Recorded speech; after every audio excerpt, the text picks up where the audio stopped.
Mari kita semua bersatu hati di dalam doa.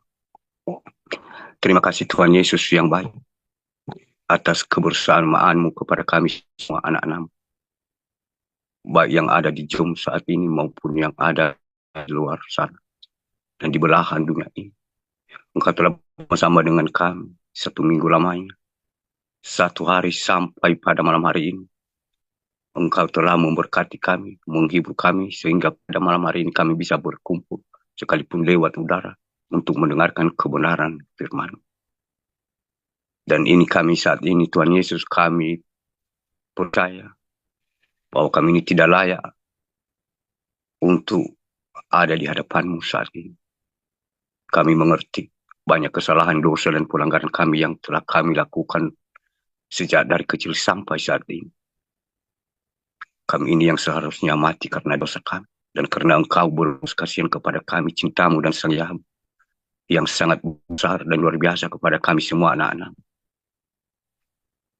Engkau mengampuni kami, Engkau menguduskan kami dengan kuasa-Mu yang kudus yang telah tercurah dari tiang kayu salib. Dan ini Tuhan Yesus, sebentar lagi kami akan mau mempersiapkan, mengisi hati kekosongan kami dari kebenaran firman. Kami mohon, kami hanya manusia berdosa, manusia tanah, buta tuli telanjang. Engkaulah yang mengurapi bibir lidah kami. Kami hanya sebagai alat-Mu, dan Engkau yang sesungguhnya berbicara kepada semua anak-anak-Mu, baik yang ada di Zoom maupun yang ada di luar sana. Bukalah hati mereka, dan biarlah Roh Kudus-Mu yang akan masuk untuk mencari kebenaran itu sendiri, dan bukan pembenaran.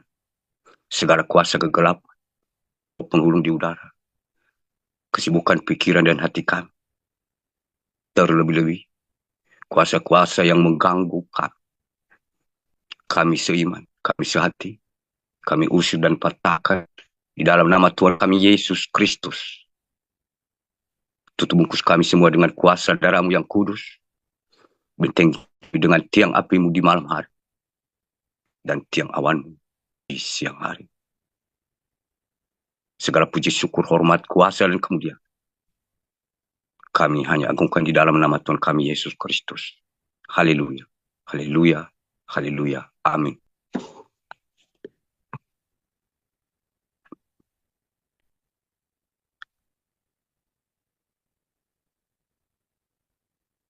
Bapak, Ibu, Saudara-saudari yang dikasihi di dalam nama Tuhan kita Yesus Kristus,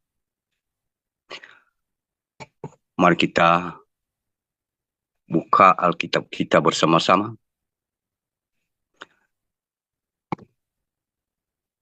dari Perjanjian Lama, 1 Raja-Raja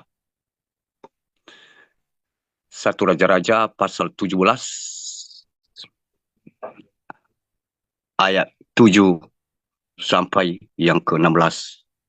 1 Raja-Raja pasal 17 ayat 7 sampai 16. Sudah kita ketemu, mari kita bersama-sama membacanya di dalam nama Tuhan Yesus Kristus. Elia dan janda di Sarfat. Ayat ke-7. Tetapi sesudah beberapa waktu, sungai itu menjadi kering, sebab hujan tiada turun di negeri itu. Ke-8. Maka datanglah firman Tuhan kepada Elia. 9. Bersiaplah, pergi ke Sarfat yang termasuk wilayah Sidon, dan diamlah di sana. Ketahuilah, aku telah memerintahkan seorang janda untuk memberi engkau makan. 10. Sesudah itu, ia bersiap lalu pergi ke Sarfat. Setelah ia sampai ke pintu gerbang kota itu, tampaklah di sana seorang janda sedang mengumpulkan kayu api. Ia bersiap lalu pergi ke Sarfat. Ia berseru kepada perempuan itu sampai ke pintu gerbang kota itu.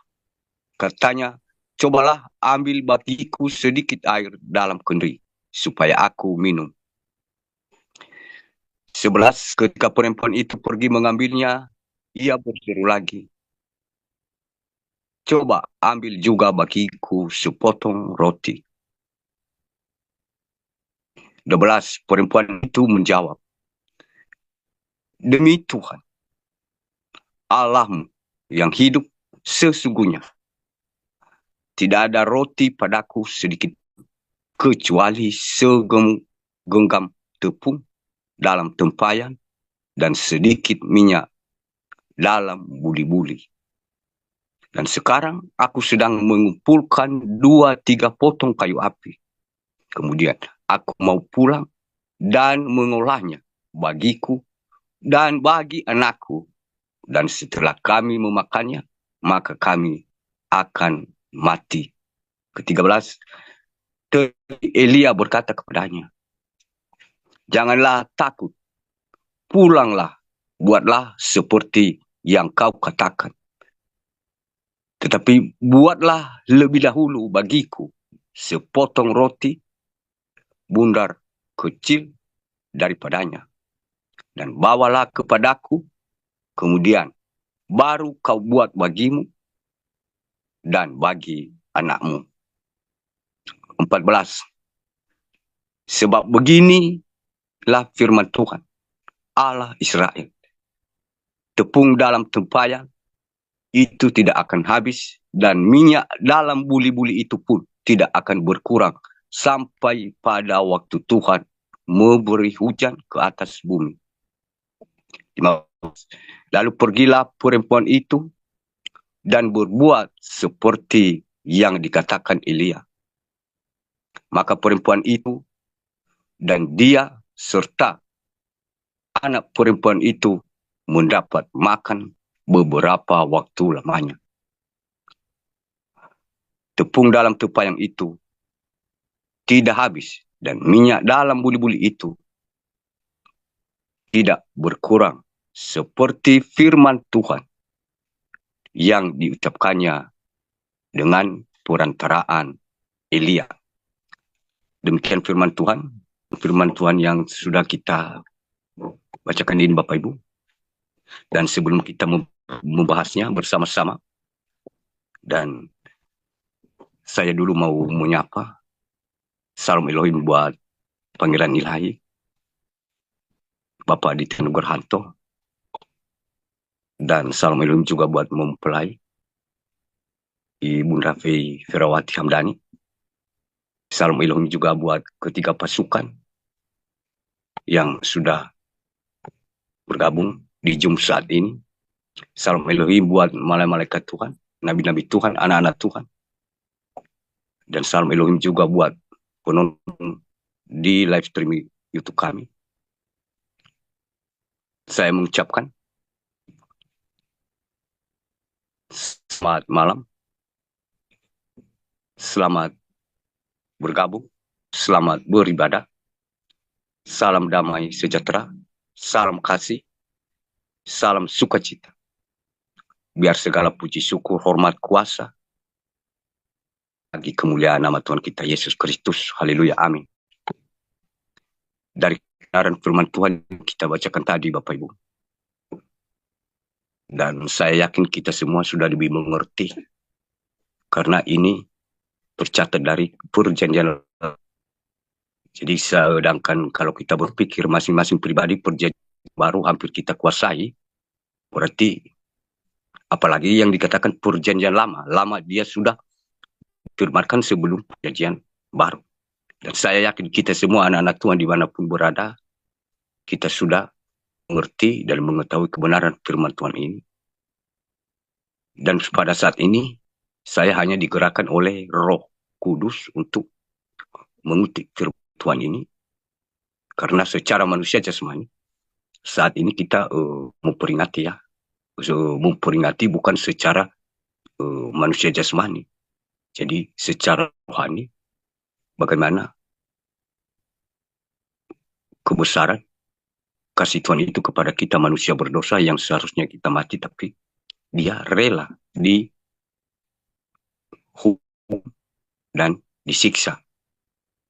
Karena kita diciptakan sesuai dengan gambar dan rupanya. Itu sebenarnya yang kita renungkan. Namun, mungkin di lain kesempatan. Karena ini juga bukan lagi Tuhan Yesus untuk menebus dosa. Tapi dia datang untuk mencari siapa yang beriman di bumi ini untuk dibawa ke rumah Bapa sesuai dengan kebenaran firman-Nya. Jadi secara manusia jasmani, ya kita sukacita bahwa Tuhan Yesus sudah lagi menebus dosa kita. Jadi secara manusia rohani, kita sudah melalui itu Bapak Ibu. Dia sudah ke surga. Dan dia sudah turun yang kedua kalinya untuk mengambil kita, untuk membawa kita ke rumah Bapa di surga. Dan sejak dia turun ke dunia sampai saat ini, dia sedang menguji apakah kita selama mempelajari, mengenal dia, mulai dari lahir, mati, bangkit kembali, dan diberi kitab Roh Kudus sebagai penolong, apakah kita sudah benar-benar mencintai namanya dan jalannya juga. Jadi itu saat ini yang sedang terjadi. Dan secara manusia jasmani ini, kita juga merasakan seperti yang dirasakan oleh orang zaman dahulu kala, yang terjadi seperti di seorang janda dari Sarfat ini. Di kedepan hari ini juga kita akan merasakannya. Tapi kita akan mirip ya, menderita seperti yang diderita oleh Tuhan Yesus yang kita peringati saat ini, atau dikatakan hari Paskah. Menderita secara jasmani, hanya secara kebutuhan, tapi bisa juga dianiaya. Tapi seakan-akan yang sudah dibuatkan atau yang sudah diteladani oleh Tuhan kita Yesus Kristus itu, saatnya juga kita harus membuktikannya di kemudian hari. Maka dari itu, sebelum itu dia mempersiapkan kita lewat kebenaran firman-Nya yang kita bacakan tadi, bahwa kita mengerti bahwa ini seorang Nabi Elia yang diurapi Tuhan. Dan Nabi Elia ini, kalau kita perhatikan dari ayat yang sebelumnya, artinya ini bisa dikatakan masa kesusahan dunia, masa kelaparan dan kehausan, kekeringan, kan dikatakan di ayat berikut ini. Dan di situ, sedangkan hamba Tuhan sendiri, Elia yang diurapi sendiri, ada rasa kekhawatiran kepada seorang hamba yang diurapi Tuhan, karena ya merasa sudah tidak ada lagi di sungai itu, di sungai Kerit itu, air sudah mau kering. Jadi makanya di sini dikatakan, tetapi sesudah beberapa waktu sungai itu menjadi kering sebab hujan tiada turun di negeri itu. Jadi secara manusia jasmani, Elia khawatir. Dari mana kita tahu bahwa dia itu khawatir? Dari ayat yang ke-8. Maka datanglah firman Tuhan kepada Elia. Jadi Tuhan itu tahu segala sesuatu, apa yang kita butuhkan sebelum kita meminta. Asalkan kita itu selalu mengedepankan apa yang dia kehendaki, yang berkenan di hadapannya dalam kehidupan kita sehari-hari. Tanpa kita meminta, dia sudah terlebih dahulu memberi kita jalan dan petunjuk. Dikatakan di sini, maka datanglah firman Tuhan kepada Elia. Bersiaplah pergi ke Sarfat, yang termasuk wilayah Sidon, dan diam di sana. Ketahuilah aku telah memerintahkan seorang janda untuk memberi engkau makan. Di sini dikatakan bersiaplah. Artinya, ketika firman Tuhan datang kepada Elia, dan dia harus menuruti sesuai apa petunjuk yang diperintahkan oleh Tuhan. Dia tidak meminta untuk mengulur-ngulur waktu, atau dia tidak banyak alasan seperti kita manusia zaman sekarang. Mungkin ini tidak semua, tapi saya pribadi kadang saya memakai banyak alasan. Bisa seperti Musa, dia berkata bahwa dia itu tidak pintar berbicara, jadi dia tidak pantas menurut penilaiannya sendiri. Tapi Tuhan berkata, aku yang memilih kamu. Jadi kadang juga ya, kalau kita bandingkan, apalagi kita ini kan hanya manusia berdosa. Musa pun yang diurapi juga. Dia sudah ketemu kepada Tuhan. Jadi masih logika ini masih kalau kita tidak bisa menguasainya, masih bisa kita menjadikan panggilan Tuhan itu menjadi kutukan.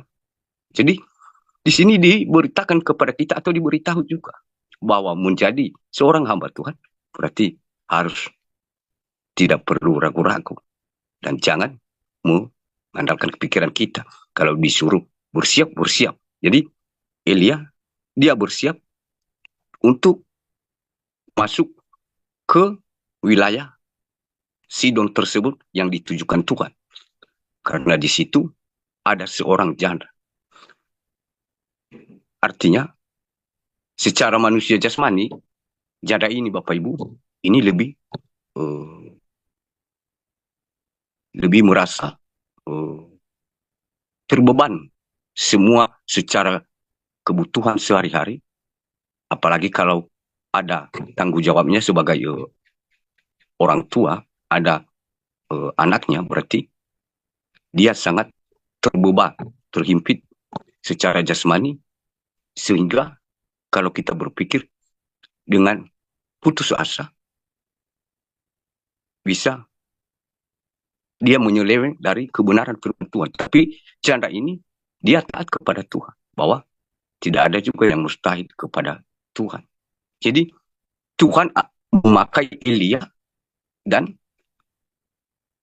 Tuhan juga memakai janda ini. Artinya saling memberkati demi memuliakan nama Tuhan, bukan demi memuliakan nama Elia dan nama janda ini.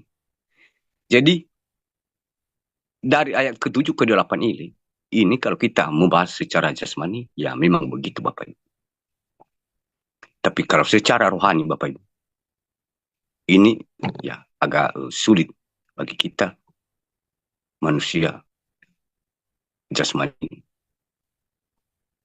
Artinya, kita ini seperti yang dikatakan Tuhan, diperintahkan, bersiaplah. Kita disuruh dalam hal segala yang engkau lakukan, terlebih dahulu mengucap syukur dalam segala hal. Jadi kita kadang lupa akan perintah itu, seperti yang diperintahkan oleh Tuhan kepada Elia.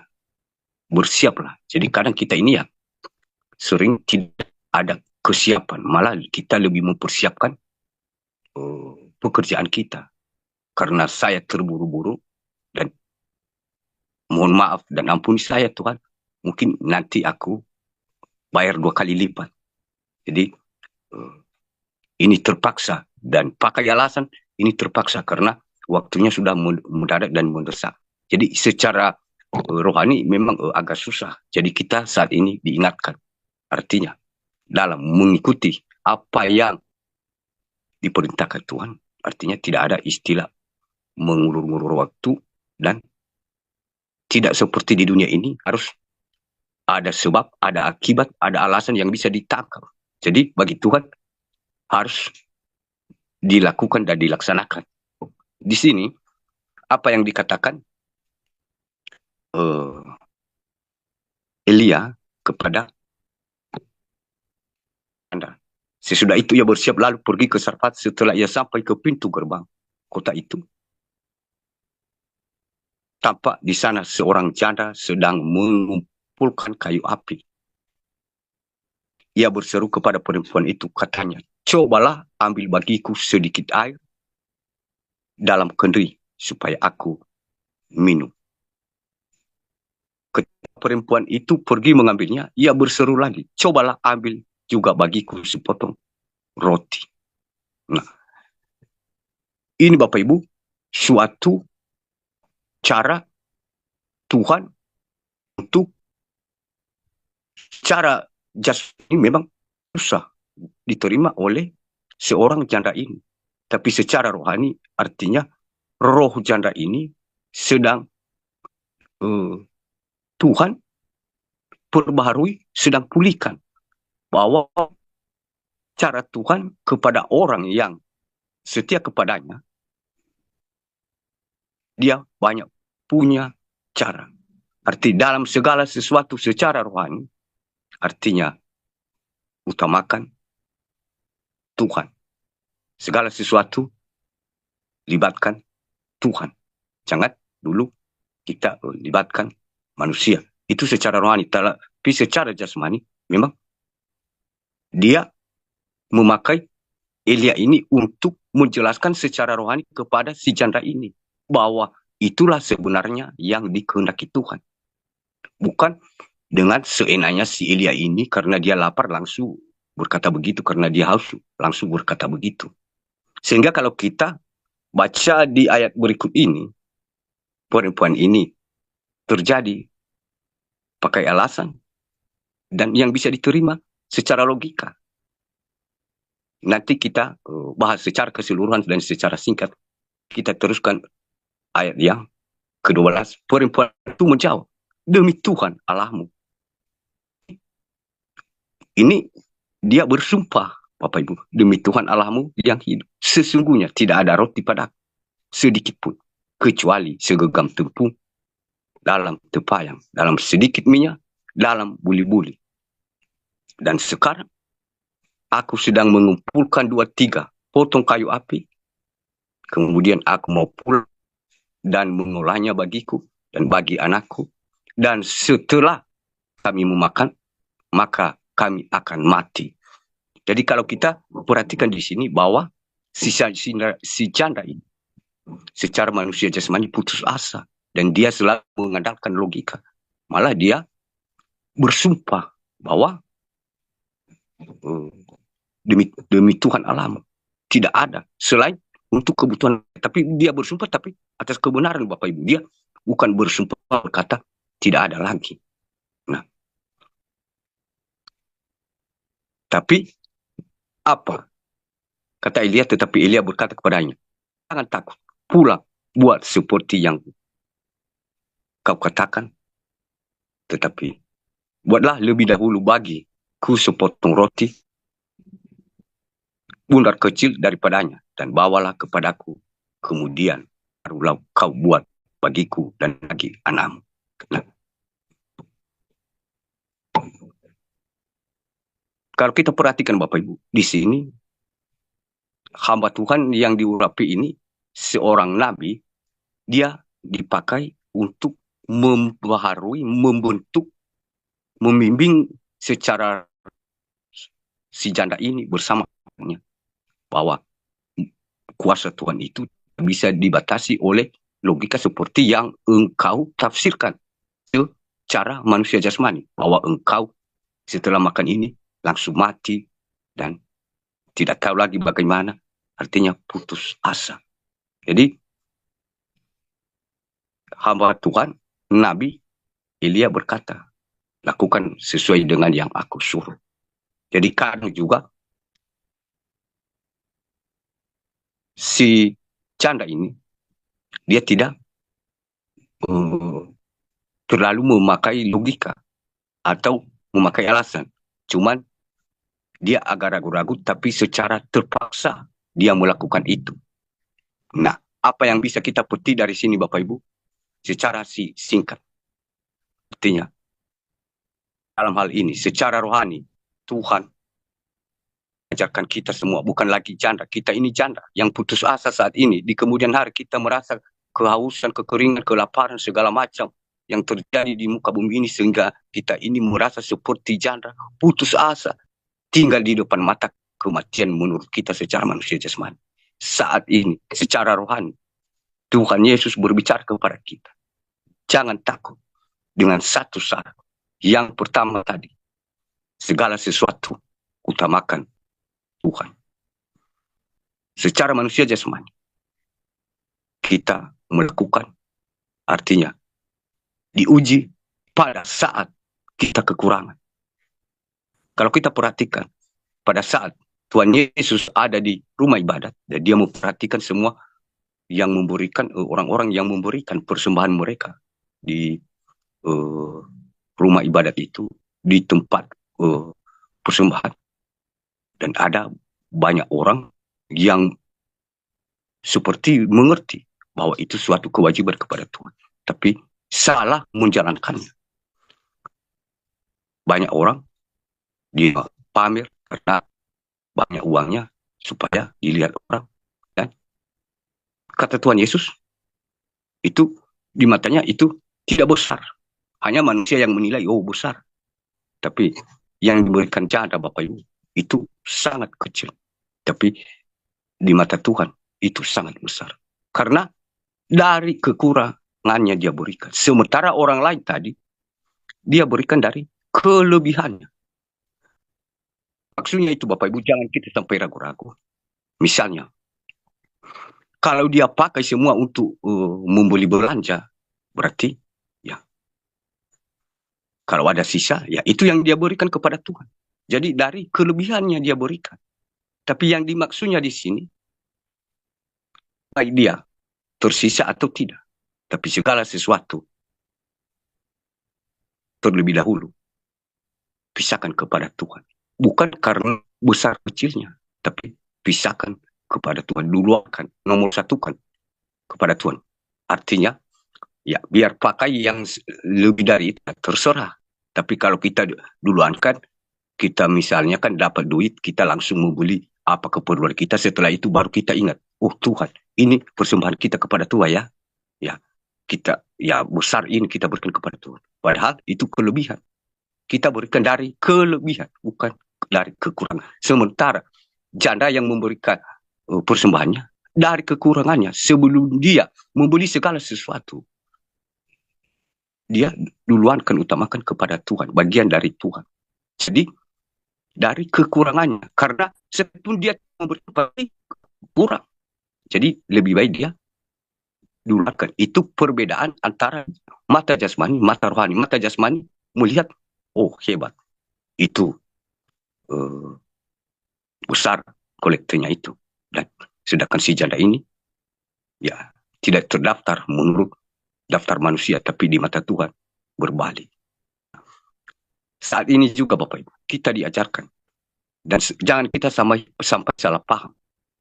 Bukan dalam arti saya ini nanti mengarahkan untuk ujung-ujungnya berkat-berkat, bukan. Mungkin dari cara pembahasanku baru bisa ditanggapi kalau itu tujuan aku untuk mengarah ke berkat. Di sini bukan dalam arti Elia mengatakan kepada si janda ini bahwa semuanya apapun berikan kepada saya, tapi hanya sedikit, hanya buat dulu lebih awal, bukan besar. Jadi mungkin kalau saya berkata saat ini berarti semua dulu akan kepada Tuhan, semampu kamu, berarti saya melakukan sesuai dengan keinginan saya supaya aku mendapatkan uang, atau hamba Tuhan lainnya mendapatkan uang. Tapi di sini dari hasil dalam kekurangan hanya sedikit sesuai dengan kesungguhan hati. Itu yang diminta oleh si Elia kepada si janda ini. Sekalipun janda memakai logika, tapi karena dia juga ya tahu bahwa ini seorang nabi, tapi antara bisa dikatakan antara percaya dan ragu-ragu. Tapi karena terpaksa, ya dia melakukan saja. Kadang juga terjadi kepada kita semua anak-anak Tuhan, tidak zaman ini, tapi saya pribadi, kadang terjadi seperti itu Bapak Ibu. Seakan-akan karena perasaan dan karena kelebihan. Seperti yang aku katakan tadi, kita duluankan semua apa yang kita butuhkan. Setelah itu kalau ada sisa, kita kasih kepada Tuhan, kita berbuat kasih kepada sesama, atau sesuatu apa barang yang kita kasih kepada sesama, mungkin yang kita tidak suka. Tapi itu sama halnya dengan persembahan si Kain. Jadi kita juga diajarkan sekaligus di sini Bapak Ibu, bahwa dalam segala secara manusia jasmani, dengan kita melakukan kasih kepada seseorang yang membutuhkan pada saat kekurangan, di situ akan dinyatakan kuasa Tuhan yang tidak bisa diselami oleh logika. Itu diajarkan kita Bapak Ibu saat ini. Sedangkan kalau kita perhatikan Nabi Elia tadi, dia meminta sendiri. Dan kalau kita bayangkan, ini lebih besar. Kalau memang tanpa si Elia ini minta, kalau muncul atau tulus dari hati si janda ini langsung menawarkan Elia seperti ini, itu sudah lebih besar lagi Bapak Ibu berkatnya. Jadi bukan dalam arti karena besar kecilnya, tapi di situ kita diuji pada saat kekurangan. Itu secara jasmani. Di sana sudah ada berkat Tuhan. Cuma jalan yang harus kita tempuh harus melalui jalur itu. Artinya duluankan kepada hamba Tuhan yang diurapi Tuhan tersebut. Yang lainnya akan ditambahkan. Dan yang kedua, jangan sampai kita hitung-hitungan. Nah, secara rohani kita diajarkan Bapak Ibu dalam melakukan segala hal, segala aktivitas kita. Lebih dahulu libatkan Tuhan dalam segala hal. Berterima kasih. Semalam Bapak Ibu aku diingatkan oleh Roh bahwa terima kasih itu yang lebih penting. Dan aku juga ya katakan saat ini, ya dalam segala sesuatu, dalam ucapan doa harus kita awali dengan terima kasih. Terima kasih Tuhan Yesus, terima kasih. Karena terima kasih itu artinya kita merasa bahwa kita itu hanya sebagai anak kepada Bapa. Ya, ada yang lebih besar dari segalanya bagi kita. Kalau kita tanpa berterima kasih, artinya kita itu seakan-akan yang berkuasa. Karena ini aku dapat uang karena hasil dari keringat saya. Jadi semalam diingatkan saya bahwa terima kasih. Secara manusia jasmani memang sangat disepelekan. Tapi secara rohani kalau sungguh-sungguh Bapak Ibu, itu sangat besar kuasanya di hadapan Tuhan. Karena ucapan terima kasih itu, dalam segala hal bersyukur dalam segala hal itu sangat lebih besar di hadapan Tuhan. Bahwa kita selalu merasa bahwa kita ini hanya yang dari berkat kasih karunia Tuhan bisa hidup. Jadi itu saya diingatkan dan aku juga beritahu kepada kita dalam segala hal harus kita mengucapkan terima kasih Tuhan Yesus, terima kasih Tuhan Yesus.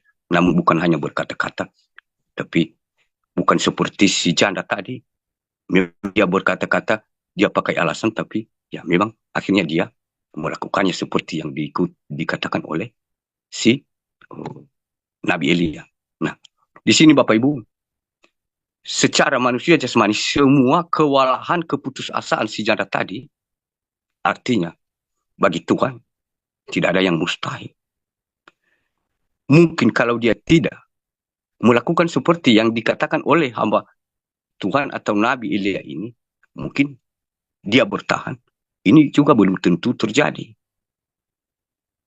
Jadi kita diberikan di sini satu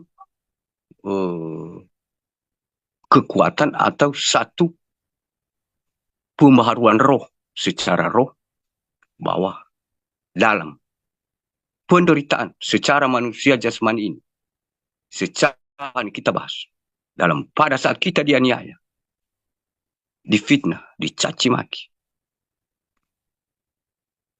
di situ kita selalu bersyukur, berterima kasih. Kita libatkan Tuhan. Di situ ada kuasa Tuhan secara roh, secara rohani. Artinya pada saat kekurangan segala kebutuhan kita ini, kita libatkan Tuhan atau kita berbuat kasih kepada sesama. Di situ Tuhan akan menyatakan kuasanya. Itu juga secara jasmani yang bisa dilihat oleh mata. Berbeda dengan secara rohani. Dan di sini diteruskan bahwa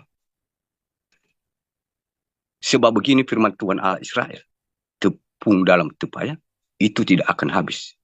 Dan minyak dalam buli-buli itu pun tidak akan berkurang sampai pada waktu Tuhan memberi hujan ke atas muka bumi ini. Nah, kalau kita bayangkan Bapak Ibu,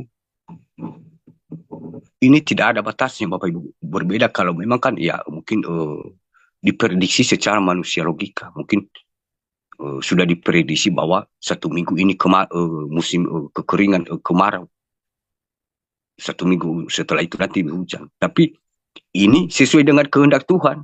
Jadi ini bisa secara manusia jasmani kita ragu-ragu. Apakah 1 bulan, 1 tahun, ini tidak tentu kan? Jadi secara manusia jasmani banyak kekhawatiran kita. Begitu pula Bapak Ibu. Kita saat ini di kemudian hari banyak terjadi di muka bumi ini. Kita diingatkan, dipersiapkan bahwa kita jangan pernah melakukan Tuhan.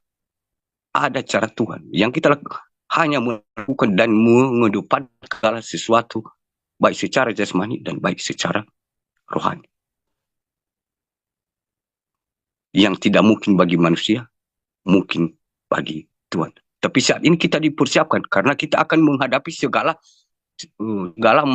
masalah, segala kekhawatiran, segala kegelisahan yang seperti keputusasaan sisi janda tadi yang menurutnya dia bersamaan mati. Mati lagi, tidak ada harapan, tidak ada hari esok. Menurutnya mati lagi. Dan kuasa Tuhan dinyatakan. Bahkan secara kebenaran firman Tuhan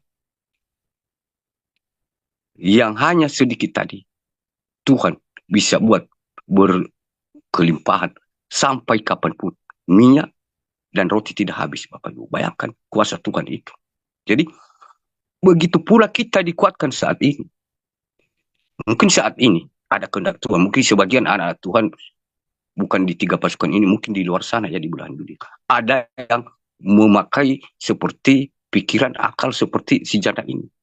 Bagaimana ini, itu. Dan setelah itu, dan bagaimana lagi ini, kami harus mati. Saat ini Tuhan mempersiapkan kita untuk menghadapi dan mematikan logika itu mulai saat ini. Dan menghadapi ke depan apa yang terjadi. Tuhan sudah mempersiapkan kita. Yang artinya pada saat kita diuji secara jasmani ini, selalu libatkan Tuhan. Bersyukur dan berterima kasih. Secara jasmani ini kebutuhan sehari-hari dalam hal kekurangan.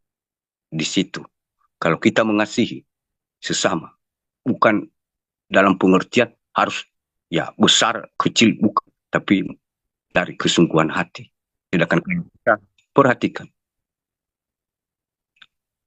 Elia tadi meminta, apalagi kalau memang Elia tidak meminta, tapi si janda ini yang menawarkan, itu lebih dinyatakan lagi kuasa Tuhan, Bapak Ibu. Makanya saat ini kita dipersiapkan dari kebenaran firman. Apapun yang terjadi di tengah-tengah dunia ini, kita dipersiapkan. Kita seorang janda yang putus asa, putus pengharapan dalam segala hal, kacau, segala bergejolak dalam pikiran ini. Saat ini Firman Tuhan mengatakan, kita matikan segala pikiran, akal yang tidak bisa membuat kita tenang. Hanya kekhawatiran dan ketakutan. Itu si jahat untuk menjatuhkan iman kita supaya tidak percaya dengan kebenaran firman Tuhan. Dia memberi kita petunjuk bahwa segala sesuatu tidak ada yang tidak mungkin baginya. Kita bisa dipelihara anak-anaknya di mana saja, di Zoom ini, di luar sana, kita tidak perlu takut. Tuhan selalu bersama-sama dengan kita. Dan diteruskan di sini, dan lalu pergi perempuan itu berbuat seperti yang dikatakan Elia. Maka perempuan itu dan dia serta anak perempuan itu mendapat makan beberapa waktu lamanya. Tepung dalam tepayan itu tidak habis dan minyak dalam buli-buli itu tidak berkurang. Seperti firman Tuhan yang diucapkannya dengan perantaraannya Elia. Nah, ini Bapak Ibu, apa yang dinyatakan Tuhan kuasanya kepada si janda ini. Sekalipun tadi dia memakai alasan, tapi Tuhan itu kan Maha Pengasih Penyayang. Sama seperti tidak semua, ya saya pribadi, ya kadang juga memakai alasan dan memakai pikiran seperti yang di keputusasaan janda tadi.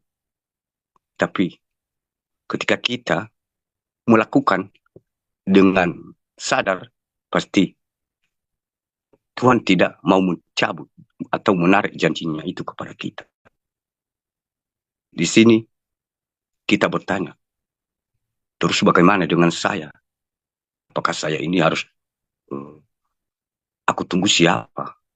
Nabi yang akan datang kepada saya, dan dari mana saya tahu bahwa itu nabi? Kita bertanya secara manusia jasmani, itu semua rencana-rencana si jahat, tapi kebenaran firman Tuhan.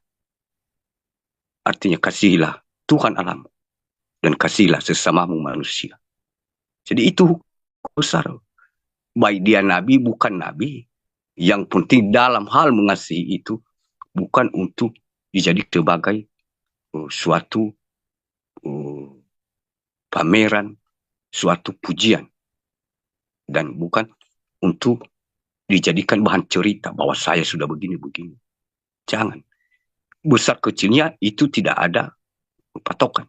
Bukan sampai seperti harus 1/10. Karena aku ini hamba Tuhan harus 1/10. Itu bukan seperti itu yang dikatakan firman Tuhan, Bapak Ibu. Hanya sedikit. Bayangkan kalau roti itu ya selebar berapa harganya itu sedikit. Jadi bukan karena besar dan bukan karena banyak, atau kalau uang bukan karena itu. Tapi kita diajarkan artinya dengan kita cara mengasihi sesama dalam kekurangan, kita dalam keadaan kekurangan, di situ berkat Tuhan akan mengalir. Kita dipersiapkan supaya di kedepan hari kalau ada sahabat-sahabat, teman-teman kita karena menyeluruh nanti kan akan menderita, merasa putus asa, mungkin ya ada tersisa. Jangan pikirkan besok dan nanti kami mati. Dengan tulus, dengan hati yang percaya kepada Tuhan, mungkin kita bisa bagikan itu suatu berkat kepada orang lain. Tuhan kita dipersiapkan saat ini supaya kita tidak pernah memakai logika.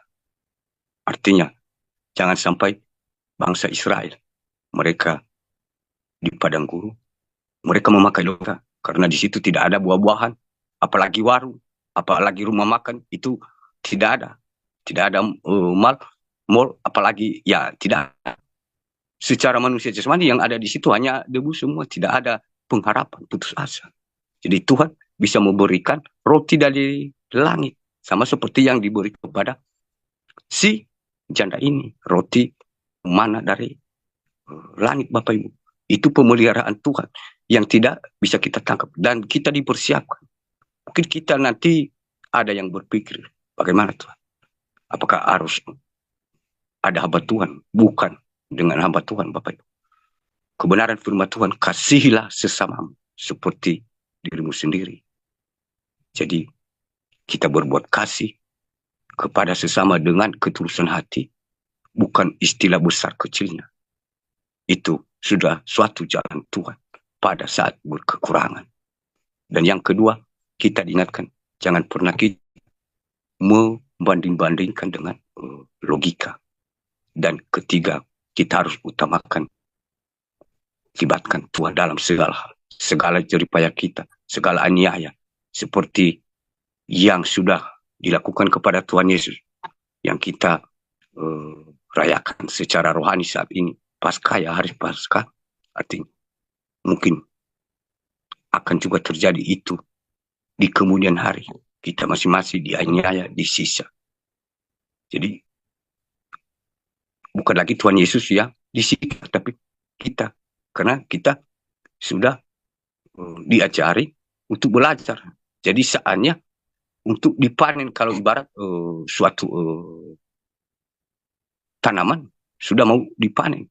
Jadi kita dipersiapkan. Di sini secara rohani kita harus bersyukur, berterima kasih. Tuhan akan menolong kita. Dan di sini kita diingatkan, Bapak Ibu, jangan kita pernah takut apapun yang terjadi di muka bumi ini, seperti yang terjadi di zaman dulu, di saat Nabi Elia dan janda tadi. Ada cara Tuhan, ada pertolongan Tuhan. Jangan pernah kita putus asa. Yang penting kita harus selalu mengucap syukur dalam segala hal. Mungkin banyak sebenarnya yang aku katakan, tapi singkat ya. Mungkin lain kali kita bicarakan, Bapak Ibu, tentang keadaan firman Tuhan ini hanya segaris besar saja. Dan mungkin kalau ada yang kurang berkenan, mohon dimaafkan. Dan saya juga kurangan sebagai manusia jasmani, manusia yang berdosa ini untuk menjelaskannya. Dan biarlah Roh Kudus yang akan menjelaskan lebih dalam di dalam hati kita masing-masing, anak-anak Tuhan saja berada. Dan demikian firman Tuhan. Dan biar segala puji syukur, hormat, kuasa, dan kemuliaan hanya bagi nama Tuhan kita Yesus Kristus. Dan mari kita bersatu hati di dalam doa. Kasih Tuhan Yesus, atas kasih-Mu kepada kami. Engkau menguatkan kami. Engkau membimbing kami, menasihati kami lewat kebenaran firman. Bahwa kami ini sama seperti keputusasaan seorang janda. Dan saat ini juga, Yesus, Engkau menguatkan kami. Engkau membimbing kami, menasihati kami apa yang harusnya kami lakukan. Supaya kami tidak memakai akal dan pikiran. Dan tidak membandingkan dengan kuasa-Mu yang tidak bisa kami selami oleh pikiran kami sebagai ciptaan-Mu ini. Dan dalam segala hal yang kami lakukan, baik secara jasmani dan rohani, Engkau memberitahukan kami hanya harus mengedepankan untuk mengucap syukur kepada Engkau dan juga kepada sesama untuk mengasihi dalam keadaan berkekurangan apapun. Karena itu suatu jalan berkat, baik berkat jasmani dan juga berkat rohani. Dan ini kami Tuhan Yesus, kami percaya bahwa firman-Mu ini tanamkanlah dalam hati kami masing-masing. Sehingga di masa depan ini, menghadapi dunia ini, kami sudah dibentuk. Kami sudah untuk menghadapinya dengan sukacita. Karena kebenaran firman yang telah Engkau persiapkan kami semua, anak-anak-Mu. Dan sebentar lagi kami akan berpisah-pisah, sekalipun lewat udara. Dan Engkau tahu semua anak di mana saja berada, baik yang ada di Zoom saat ini dan di luar sana, apa pergumulan mereka yang mereka keluhkan kepada Engkau Tuhan Yesus. Engkau mengerti. Datanglah, beri mereka petunjuk apa yang mereka harus lakukan sesuai dengan kehendak. Sakit penyakit sembuhkan. Terlebih-lebih saat ini bencana alam murkamu yang sedang tercurah di tengah-tengah dunia ini. Kuasa-kuasa kegelapan, kami mau bentengilah semua anak-anak di mana saja berada. Di perjalanan kami masing-masing, di kota-kota, di rumah-rumah, di hal-hal mereka. Biarlah engkau tiang api di malam hari dan tiang awan di siang hari. Dan berjalanlah di depan kami masing-masing.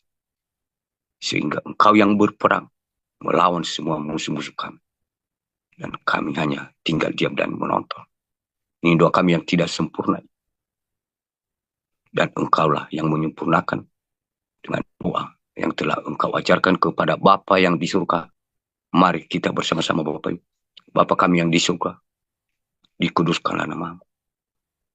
Datang kerajaan. Jadilah kehendak di bumi seperti di surga.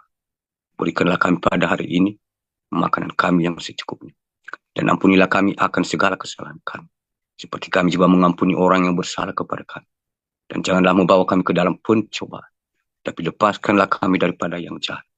Karena engkau yang mempunyai kerajaan dan kuasa dan kemuliaan sampai selama-lamanya. Sama-sama kita katakan, amin. Siapkanlah hati Bapak Ibu. Dan terimalah berkat rohani. Dan berkat jasmani dari Tuhan kita Yesus Kristus. Tuhan memberkati engkau dan melindungi engkau. Tuhan menyinari engkau dengan wajahnya dan memberi engkau kasih karunia. Tuhan menghadapkan wajahnya kepadamu dan memberi engkau damai sejahtera dahulu sekarang dan sampai selama-lamanya. Tuhan yang akan berperang melawan semua musuh-musuh dan engkau hanya tinggal diam dan menonton di dalam nama Tuhan Yesus Kristus. Haleluya. Haleluya. Haleluya. Amin. Salam dan terima kasih banyak atas kesempatan yang sudah diberikan kepada saya. Dan mungkin saat ini ya kita mengerti dan mengetahui semuanya. Secara jasmani dan secara rohani mungkin kita lebih mengetahui karena kita ini ya bukan berjalan seperti manusia jasmani saja, tapi manusia rohani. Bahwa saat ini ya si jahat banyak sekali berkeliaran saat ini Bapak Ibu. Dan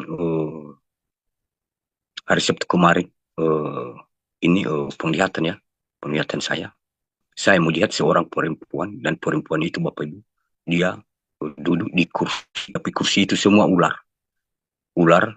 tapi ular itu kepala dan ekor ular itu semua merah dan bergaris-garis badannya itu bergaris putih dan biru. Jadi seperti itu ular itu, tapi besar-besar Bapak Ibu.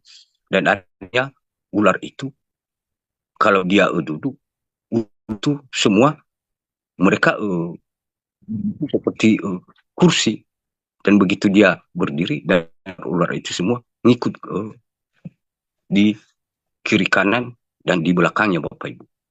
Dan dia itu berjalan ke areal seperti hutan, tapi hutan itu ya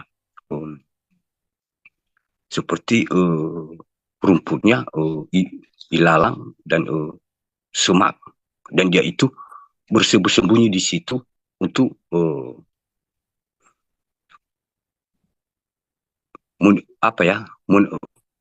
melihat kalau ada yang lewat, dan dia akan menyuruh ular-ular itu untuk memataunya, dan kalau bisa dia langsung tangkap, dan dia tangkap Bapak Ibu. Dan itu gambarannya Bapak Ibu. Ya, ilalang semak-semak itu artinya kalau secara manusia jasmani ya, untuk melewati itu susah dan payah, tidak gampang. Kalau dikatakan rumput itu semak, susah untuk melewatinya. Jadi itu Bapak Ibu, secara manusia jasmani dan secara rohani, itu ketika kita kan mungkin ada keputusasaan, ada yang buat kita dendam, banyak yang memfitnah, menghina sana sini. Itu ibarat semak yang atau ilalang yang semak Bapak Ibu. Dan di situ dia tadi bersembunyi, tapi pada saat itu kita merasakan mungkin tertek di situ dia akan uh, mengintimidasi kita Bapak Ibu. Dia masuk dalam diri kita. Jadi kita harus waspada dan hati-hati dalam segala hal seperti kebutuhan. Mungkin kita merasa seperti janda tadi. Bagaimana itu Tuhan, bagaimana ini Tuhan. Jadi makanya sebelum itu firman Tuhan kan menguatkan kita bahwa kita belajar untuk membuang hal-hal yang seperti itu tidak sesuai dengan kebenaran firman Tuhan. Tidak pernah Tuhan itu menyuruh atau menfirmankan semua untuk menakuti dan membuat kita khawatir.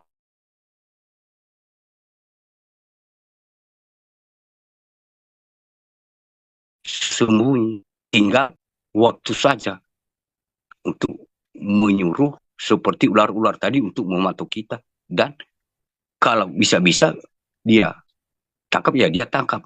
Artinya ketika kita berputus asa, apalagi kalau menyalahkan Tuhan, itu sama saja Bapak Ibu, dia sedang menangkap kita. Itu yang pertama. Dan yang kedua yang aku lihat lagi ya, ya mungkin di ke depan ini kan ada apa itu ya, aku lihat seperti ada puji-pujian, tapi itu puji-pujian itu tidak tahu entah apa. Di situ ada puji-pujian, tapi anehnya semua telanjang bulat Bapak Ibu. Perempuan, laki-laki, semua telanjang bulat. Dan mereka ya, melakukan seperti ibadah kepada Tuhan. Jadi ada juga yang ada di situ, tapi duduk. Ini satu lokasi, duduk, tapi mereka mengagung-agungkan kepala itu Bapak Ibu. Mereka seperti ya seperti bagaimana ya, seperti ini kepalanya, dan mereka seperti dalam keadaan tidak sadar. Dan hanya saya diperlihatkan saja Bapak Ibu. Jadi mungkin ini ya ke depannya akan terjadi itu. Artinya ada aliran-aliran yang mengatakan nanti ini jalan yang lebih benar untuk memuji Tuhan yang sebenarnya.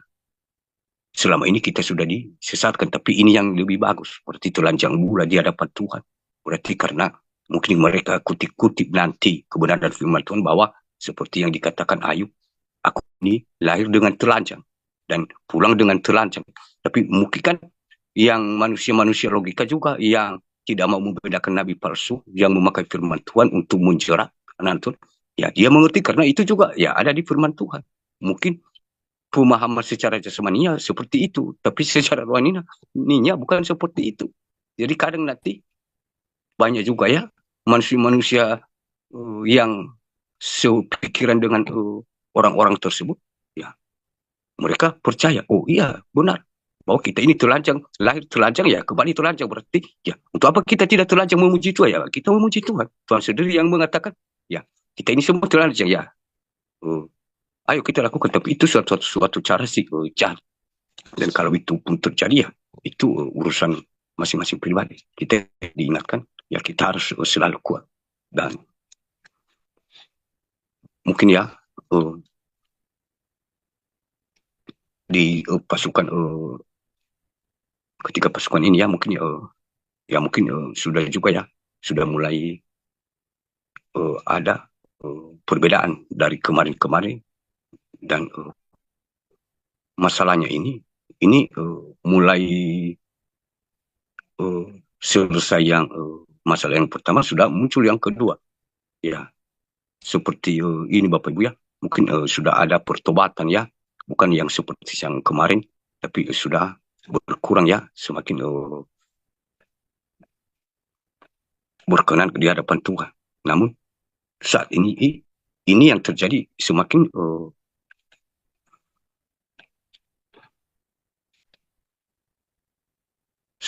apa ya, bagaimana ya aku mengatakannya, banyak yang ada sedikit ya yang merasa tidak sabar dan bosan. Aku melihat ya. Jadi cuman itu saja, bosan secara jasmani bahwa eh, ibadah pagi. Nah, hanya misalnya 1 jam atau 2 jam Bapak Ibu. Nah, sementara 12 jam dari remaja sampai mati pun kita dalam mengejar cita-cita kita mampu Bapak Ibu. Kalau boleh bisa kita libur 1 malam pun 24 jam kita pakai. Nah, sedangkan kita 1 jam saja kepada Tuhan itu hitungan dan pakai banyak alasan kan. Nah, itu kalau kita bandingkan Bapak Ibu, bayangkan ya, kita ini sebenarnya ya, saya tidak tahu ya, secara saya pribadi kalau aku berpikir, aduh, saya ini siapa sebenarnya ya. Uh, Semuanya ya waktu itu maunya punya saya, padahal yang diminta Tuhan itu hanya sedikit, ibarat seperti kue atau roti yang tadi kan hanya 1 lebar yang dia minta, hanya waktu yang 15 menit, 20 menit. Serahkanlah semua segenap hatimu kepadanya. Kenapa saya tidak sanggup? Sementara saya tidak beraktivitas apa-apa. Sementara kalau 12 jam 1 hari saya pakai, banting tulang saya mati pun biarkan. Kenapa sanggup? Karena itu keinginan daging kita ya. Ya memang itu ya juga ya kita manusia ini. Tapi bukan dalam arti ya aku mengatakan bahwa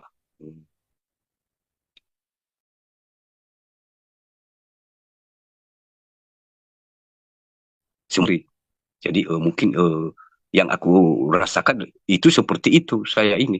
Jadi kita diajarkan ya, mungkin itu yang terutama tadi diminta Tuhan kepada kita. Izinkan waktu setiap hari itu 5 menit, 1 jam kepada Tuhan. Pakai 11 jam. Jadi itu artinya cari dulu kerajaan Allah beserta kebenarannya. Sama seperti yang dikatakan si Ilya tadi secara jasmani kepada si Jandra. Duluankah kepada hamba Tuhan. Itu secara manusia jasmani. Kita berbuat kasih kepada sesama. Itu juga tidak masalah. Itu Tuhan juga suka kalau kita melakukan itu.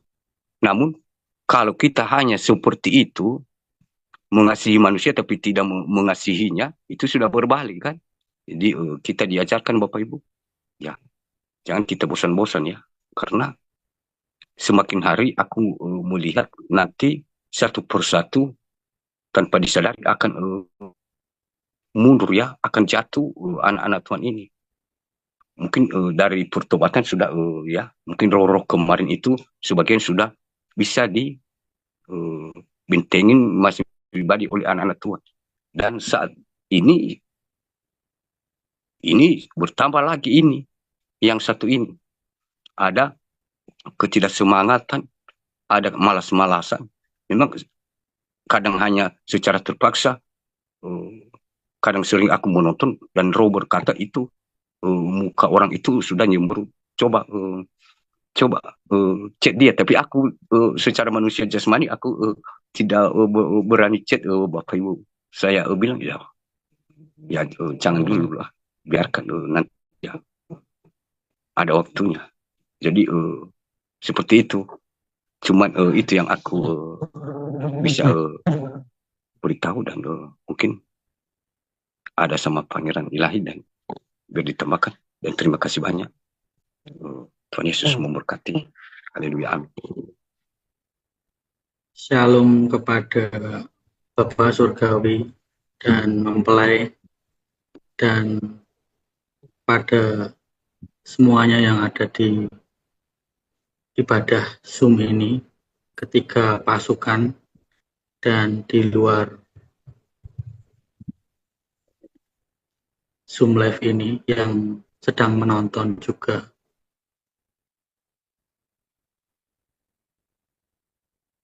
Kalian yang ada di 3 pasukan ini, kalian harus tetap taat, tetap tabah ya, walaupun karena kan masing-masing pribadi, masing-masing hati itu harus memikul salibnya sendiri-sendiri, tidak bisa memikul salibnya orang lain ataupun orang yang tidak dikenal ya. Jadi masing-masing pribadi itu, masing-masing hati memikul salibnya sendiri sesuai dengan porsinya, tidak akan melebihi dari kekuatan hatinya, pasti sudah sesuai dengan bagian-bagiannya. Dan karena sudah masa kesusahan, minimarket mulai dijarah, mulai dibobol, bahkan ATM yang ada di dalam minimarket juga mulai dibobol, mulai diambil uangnya, mulai dirusak. Bahkan mereka melalui tembok dari samping atau dari belakang dijebol, dibobol untuk masuk dalam minimarket dalam waktu yang singkat ya. Dalam minimarket ataupun ATM itu seketika diambil uangnya, diambil apa yang bisa diambil secara instan akan diambil untuk memenuhi kebutuhan, karena sudah banyak PHK sana sini, bahkan termasuk di hypermart ya, di supermarket yang besar itu yang untuk pembelanjaan sayuran ataupun daging juga sudah mulai ditutup ya, sudah banyak penutupan PHK massal yang sangat besar terjadi karena daya beli masyarakat sudah menurun dan tidak banyak di swalayan-swalayan itu, bahkan sepi ya, tidak ada pembelinya. Dan kalian yang memiliki anak kecil ya, yang sudah pandai memakai handphone atau aplikasi apapun itu ya, dijaga baik-baik karena mulai banyak sekali penculikan anak melalui media sosial, aplikasi pertemanan ataupun aplikasi untuk berteman. Banyak sekali kasus penculikan anak-anak kecil untuk perdagangan anak-anak kecil. Kalian harus menjaga anak-anak kalian, apalagi mereka yang sudah pintar untuk bermain gadget atau handphone ya. Itu akan sekali banyak ya ke depannya itu anak-anak kecil itu diculik, disaring melalui media sosial, melalui aplikasi pertemanan atau aplikasi apa itu, kencan atau aplikasi semacam itu ya, untuk mendapatkan teman atau pacar atau segala macam itu mereka melalui aplikasi itu untuk penculikan anak. Bahkan mereka tidak sadar ya bahwa ketika mereka diculik dan mereka akan disekap dan kemudian diperjualbelikan kepada orang-orang yang mampu untuk membeli anak-anak kecil tersebut ya, dan tidak bisa dideteksi lagi ya, karena kan sudah tidak ada sinyal ketika sudah disekap ya, sudah HP mereka sudah diambil dan tiba-tiba saja mereka dibawa ke ruang yang sangat gelap, sangat tidak ada sinyalnya. HP mereka sudah dinonaktifkan oleh orang yang sudah menculik mereka secara tiba-tiba tanpa orang tua itu ketahui ya. Jadi kalian yang memiliki anak yang sudah pintar memainkan handphone atau gadget, kalian harus benar-benar memperhatikannya. Jangan sampai kalian tidak memperhatikan mereka. Dan bencana ke depan itu yang akan terjadi itu adalah badai yang amat sangat besar. Badai itu bisa merobohkan rumah-rumah, bahkan tembok-tembok, atap-atap. Badai itu sangat besar dan tidak bisa disangka oleh manusia. Begitu saja terjadi sepintas dan luluh lantah itu rumah-rumah, dan akan terjadi hujan es yang sangat besar ya, bahkan lebih besar daripada yang kemarin aku posting di Facebook ya. Itu belum seberapa ya. Jadi hujan es itu sangat besar, bahkan beratnya itu bisa mencapai 5 kilo atau 10 kilo. Dan bentuknya tidak beraturan ya. Ada yang kotak seperti batu bata, ada yang lingkaran, ada yang tidak berbentuk ya. Jadi kasar seperti itu ya. Jadi jatuh itu menimpa rumah, itu langsung gentengnya itu langsung jebol ya, langsung ambrol begitu saja. Bahkan ketika menjatuhi di mobil, kaca itu langsung pecah dan atap atap mobil itu langsung remuk ya, langsung pecah ya, langsung. Apalagi kalau atap mobilnya itu ada kaca ya atau sunroof ya, itu langsung pecah menembus ke dalam ya, karena beban es, hujan es itu berkilo-kilogram ya, 5 kilo, ada yang bahkan sampai 10 kilogram ya, sangat sangat berat hujan es itu. Itu terjadi di kota-kota yang, wilayah yang banyak sekali manusia yang hatinya sudah bebal, yang keras kepala ya, sampai tidak bisa lagi untuk menerima kebenaran, maka terjadi hujan es batu yang amat sangat besar. Jadi itu yang bisa aku sampaikan ya, kedepannya itu akan terjadi seperti itu. Jadi kalian jangan takut, jangan khawatir ya, karena memang itu sudah tertulis di kitab Wahyu ya, tentang hujan es yang sangat besar itu akan menimpa kota-kota, negara-negara yang mereka memang sudah mengeraskan hati mereka untuk tidak menerima kebenaran yang sudah disampaikan. Maka hujan es itu akan turun, hujan es yang sangat besar, lebih besar daripada yang kemarin sudah aku posting ya.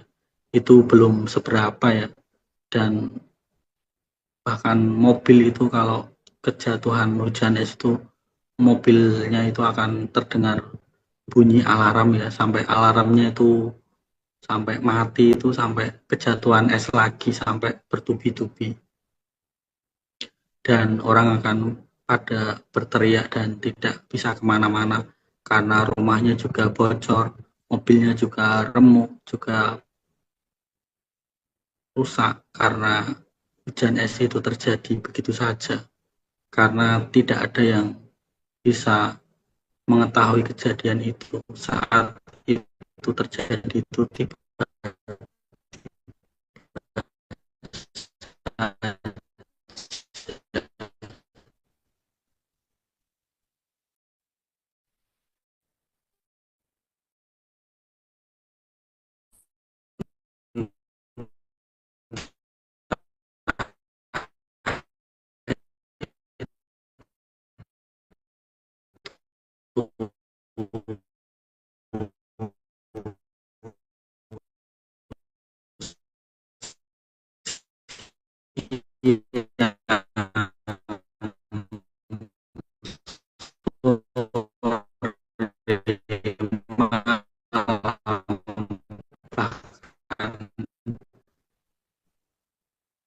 Saat pagi ya, waktu itu manusia tidak tahu ya, lagi sibuk-sibuknya mereka menjalani aktivitas mereka tanpa mereka itu sadari ya.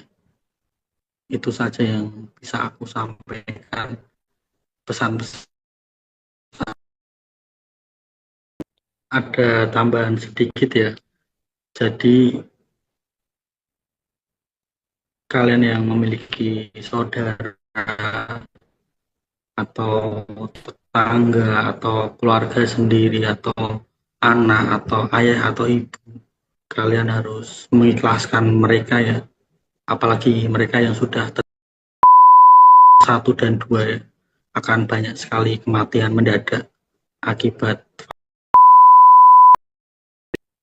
entah itu mereka mendapatkan turbo cancer ya, kanker-kanker yang muncul di pergelangan kaki atau pergelangan tangan, di mata kaki atau bahkan di leher, di dada, di pipi, di punggung, atau benjolan yang sangat besar seperti tumor di mata juga.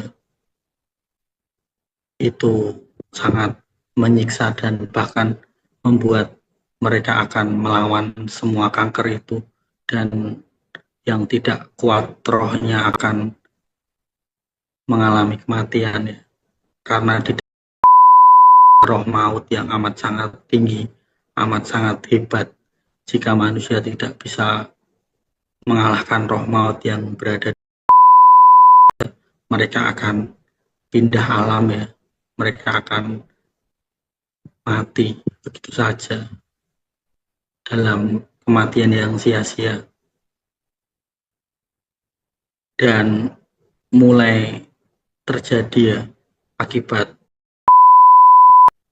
kaki atau tangan itu sudah mulai membengkak ya, seperti orang yang terkena diabetes itu loh, membusuk, kaki membusuk atau tangan membusuk itu sudah mulai terjadi. Ya, itu terserah kalian mau kalian amputasi atau bagaimana ya. Memang itu nanobotnya sudah berhenti di titik, sudah mulai menemukan jalan buntu ya nanobotnya, makanya terjadi pembengkakan di kaki ataupun di tangan ya, atau di bagian siku atau di bagian lengan ya, itu akan terjadi seperti membusuk ya, membengkak seperti itu, membiru atau memerah ya di bagian itu, akibat efek yang terjadi karena puncak-puncaknya mereka memakai 2022 ya, mereka memakai booster 1 dan 2 sekaligus ya, dan ini sudah 3 tahun ya, karena efeknya itu kan di bawah 5 tahun. Jadi 3 tahun mulai Februari kemarin khususnya itu sudah banyak yang mati mendadak, serangan jantung atau apapun, atau hemoglobinnya menurun, penyumbat di otak, bahkan di pembuluh darah di jantung itu sudah pada mulai tanpa mereka sadari. Bahkan yang pindah alam ini itu tidak memandang itu usianya berapa, tidak memandang itu artis terkenal sekalipun, atau orang-orang yang sudah populer di kalangan media sosial ataupun di kalangan masyarakat ya, karena sudah terima booster 1 dan 2 itu sudah benar-benar membuat tidak sadarkan diri. Oleh sebab itu ya, hanya melalui kuasa dari Tuhan Yesus itu semua bisa dinetralkan. Harus benar-benar mencari hadiratnya siang dan malam, bahkan harus sujud di kakinya Tuhan untuk penetralan darah ya, untuk mengakui bahwa kebodohannya membuat mereka sendiri terjebak dari jebakan 666 itu. Tanpa kerendahan hati, maka darah itu tidak akan bisa netral, karena ketika kalian sudah tidak dikenal lagi oleh Tuhan, karena darah kalian sudah, DNA kalian sudah hancur, sudah Tuhan sudah tidak bisa melihat gambar kalian serupa dengan Allah atau tidak itu kalian sudah tidak bisa lagi dideteksi ya. Tetapi ketika kalian bisa menetralkan darah itu melalui pertobatan kalian, melalui kerendahan hatian kalian yang sujud menyembah di kakinya Tuhan, maka Tuhan akan menetralkan darah kalian. Karena 2000 tahun yang lalu, dia juga sudah menebus dosa-dosa kalian, dan sekarang dia ada di tengah-tengah kalian untuk menetralkan darah kalian. Karena ketika kalian ingin masuk kerajaan Allah atau masuk kerajaan surga, darah kalian haruslah netral terlebih dahulu, supaya kalian bisa masuk kerajaan Allah. Karena ketika darah kalian netral, kalian akan dikenal oleh malaikat-malaikatnya untuk masuk di kerajaan Allah. Tapi ketika darah kalian belum netral, malaikat saja tidak bisa mengenali kalian. Penetralan darah itu bisa melalui martir juga untuk mengembalikan darah kalian, pemurnian iman kalian melalui martir. Itu sangat cepat penetralan darahnya melalui martir, karena kalian tidak menyangkal nama Tuhan Yesus di saat martir. Itu adalah kunci ketika darah kalian ingin dinetralkan kembali supaya kalian bisa masuk ke dalam kerajaan Allah, masuk dalam surga melalui penetralan darah. Banyak manusia yang tidak tahu dan tidak merendahkan hati mereka, makanya mereka akan mati dalam kesia-siaannya saja karena mereka tidak mau merendahkan hati, karena darah mereka tidak netral, tidak balik ulang.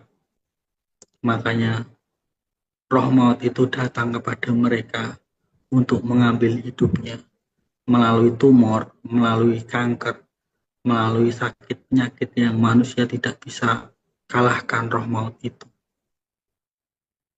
Itu yang bisa aku sampaikan ya.